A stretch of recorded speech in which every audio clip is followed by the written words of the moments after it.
Hello, and welcome to this Just In Robots, Episode 1. I'm your host, Tadakitty. Guess not really host, but I'm Tadakitty, and I hope to guide you guys through Warframe and all the frames therein. Today's episode is on Mag, one of the first 3 frames you can get in the game. For Mag, her base armor is 65, base energy 125, base health 75, shields 150, and sprint speed 1.0.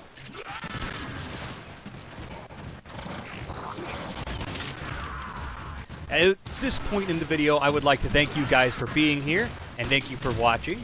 And if this did help you, or you could think of any ways that I could increase the continuity and the understandability of my video of this series, please post those in the comments down below, and I will take them into account. Thank you very much. Now, please enjoy this short portion of uninterrupted gameplay before we get into the heart and soul of Mag, the magnetic warframe.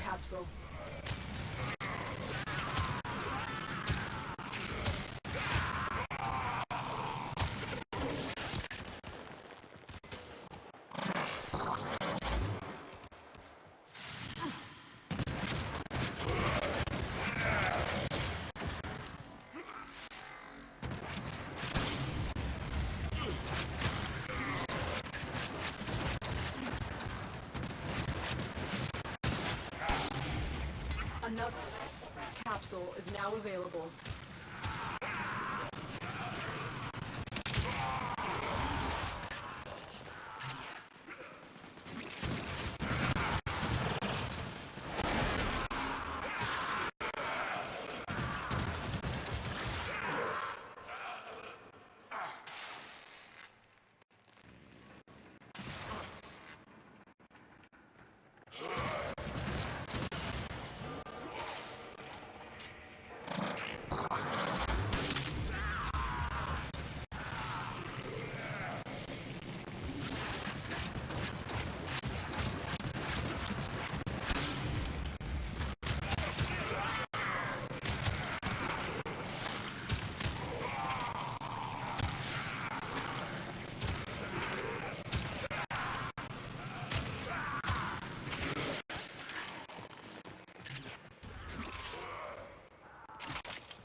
Life support incoming.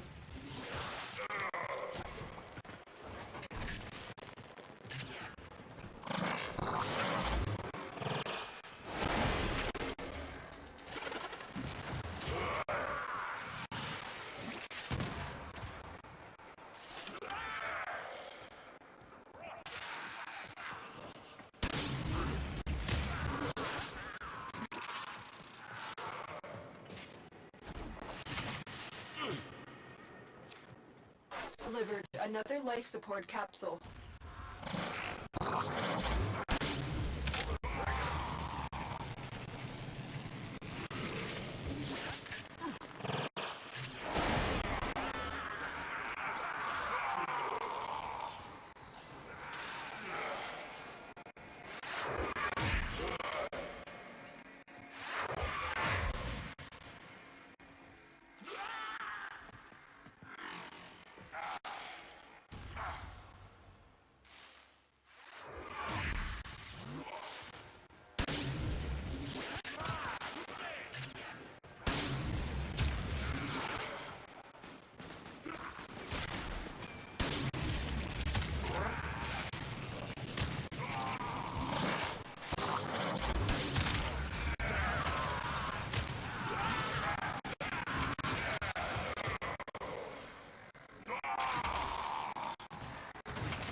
Tenno, prepare for life support.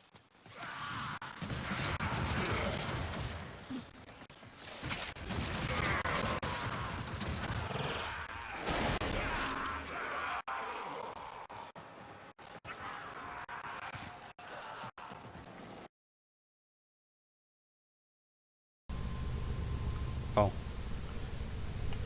Okay. Mag's abilities are as follows. Her passive is her least exciting ability, but it is actually also relatively good. Whenever you bullet jump, it pulls in nearby items for easy collection, which early on you're not going to have a mod like Vacuum and whatnot, which we will get into in a later video on your Sentinel or whatever they are called specifically. So that is a very good mod for while you are traversing. Shut up, Mom! Continues to shift. Navigation is marked with new invasions. Mag's first ability is Pull. As you can see the little video clip, you basically just rip enemies towards you in the melee range, and if you have a strong melee weapon or you prefer melee combat, it's a very good ability, and it does damage as well. And it also increases the drop chance of stuff, apparently, which it does not actually say, but you can see that it has a drop chance modifier. Magnetize is probably the ability that you will use the most as Mag, and the ability I certainly use, I use second most, actually. But you spend energy, and it creates a magnetic field around enemies. It basically what I read, it magnifies their brain. But right there, it says it creates a magnetic field around enemies, ensnaring nearby enemies and dealing damage over time. The field reacts to bullets and shards created from Polarize to increase the damage. Okay, what it means by ensnare, something it's not showing you in the little video clip, is enemies that are close to it or inside of it will actually be pulled to the center of it very slowly.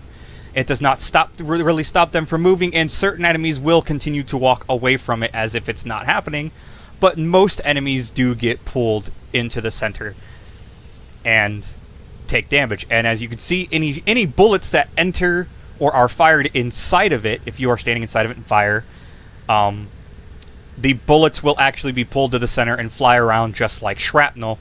And it's kind of amusing because if you have somebody using a gun with a purple energy source, you can see their little purple thing flying around in the center like a bunch of little figure eights, and it just looks like a death blossom. It's quite beautiful, actually. Her Polarize is the ability that it talks about that it works with. Emit an energy pulse that depletes enemy shields and armor, creating shards which become deadly when mixed with Magnetize. Shields of allies touched by the pulse are restored.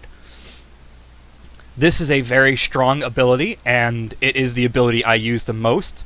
I cast it quite often, especially on maps with a lot of enemies, and my energy is green, so when I cast it, you will see little green shards on the ground that are glowing. In here, I do believe, in the slow-mo, you can see them fly off, and they are a baby blue. See, there they are.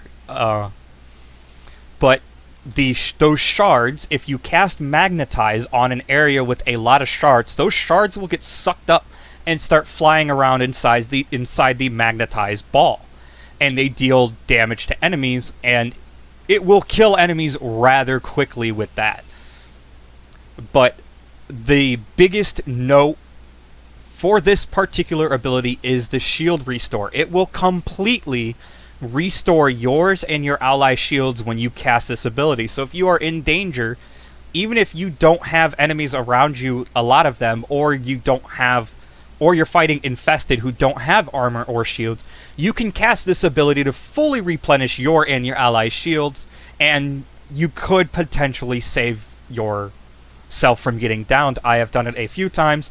I very much like this ability, and the radius is a little misleading. It says 12.8 meters, but that is the initial radius. It expands out from that for a duration of 7.7 seconds, and the radius obviously grows as that goes. So the initial radius is 12.8 meters for me. And now her Crush is a fun ability, but I actually don't use it too often. You magnetize the bones of nearby enemies, causing them to collapse upon themselves. What it doesn't tell you is you actually lift them up as well. The shield per hit, I do believe it restores shields for every enemy you damage, and it has a larger radius than your 3's base radius, but mine is only at 28.8 meters. And as you can see, mine deals about 2,000 damage, 2,000 magnetic damage, which is quite strong. But For mid to late game, this is not going to be the ability you use. This is really good early game, or if enemies are already weakened and you just have a lot of them around you, you can press this ability and crush them all. Or if you just have a lot of them around you, you can press this ability, deal a lot of damage, and then proceed to shoot them while they are recovering from being lifted into the air and crush. Shut up, Elric. Sorry, I'm actually streaming while I'm doing this. Now, if I show you the base stats for each ability, the standard drain is 100, which is high, but it is not really much higher than any standard ultimate. And you can see the range, everything varies. I will show you my mods here in just a minute. You can see the non-adjusted numbers next to the adjusted numbers. I didn't think it showed it like that. That's why I didn't press it earlier. I don't know what the damage absorption actually does for her magnetize, but maybe it's the damage it absorbs from your bullets. I'm not entirely sure. And then there are those stats, and this is the current setup I have on my mag. Energy Siphon is a mod that is hard to acquire, actually. I just don't have anything better that I would like to put on her. Sprint Boost is one you can get quite easily. I would not use Corrosive Projection because it reduces enemy armor, and you want enemies to have as much armor as possible, so when you use your 3 and you shred their armor, you get more shards to interact with your 2. Or if you use controller, I don't know the buttons, so I'm sorry I can't tell you there. EMP Aura is not a bad one, but it only works on Corpus. Steel Charge, for those of you that like melee, Steel Charge is a good mod. It is fully maxed out. It increases melee damage by 60%. And you can tie that in with her 1. You can grab enemies and pull them close to you, and then you smack them and they take damage from both, and you have extra melee damage, which is also very good, obviously. Rejuvenation is a mod that is not bad for her. Any kind of mod that physique would not be terrible. Any mod that increases shields, health regen, energy regen. If there's an energy one that I don't know about that just increases your energy would be fine. As you can see, I have quite a few different mods. Flow simply increases energy. Continuity makes the abilities last longer. Stretch increases the range of abilities. Power Drift is a little bit hard to get, but the main thing about it is it increases ability strength. I'm not worried about the knockdown for her. I just wanted the extra ability strength.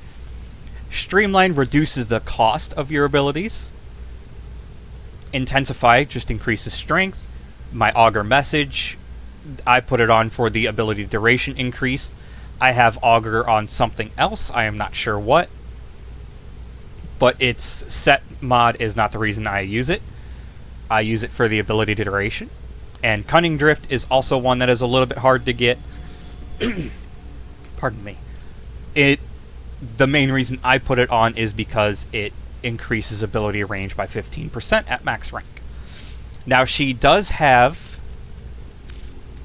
a Orokin reactor installed, and I have not polarized her, so she does come with 2 Naramon mod slots, and I don't remember what the aura slot is. But as you see, she does not have the, what is that thing called? Exilis? She does not have the Exilis mod slot enabled. So that is it for her abilities and how I have her built. The Arcanes are extremely hard to get as well. Thank you, Sin. I got these from a friend, and this Arcane Warmth increases your resistance to cold damage, and Arcane Ice increases your resistance to fire damage. So don't worry about these. I have them on just because I have them. I honestly don't know too much about them besides what the ones that I have do, and I happen to have on headshot 25% chance for 10% parkour velocity for 3 seconds. I don't fully understand what that means, so I don't use it. It is called Arcane Consequence. It is a strange one. But at max rank, you will receive 50% energy max, 200% health, and 200% shields. And I would have to take off all my mods to show you her base stats with that. But that is it for the mods and her abilities. Thank you guys for watching this video. I hope you have enjoyed, and I hope it helps. And stay tuned for more videos of this type coming out soon. Don't know how soon, just soon.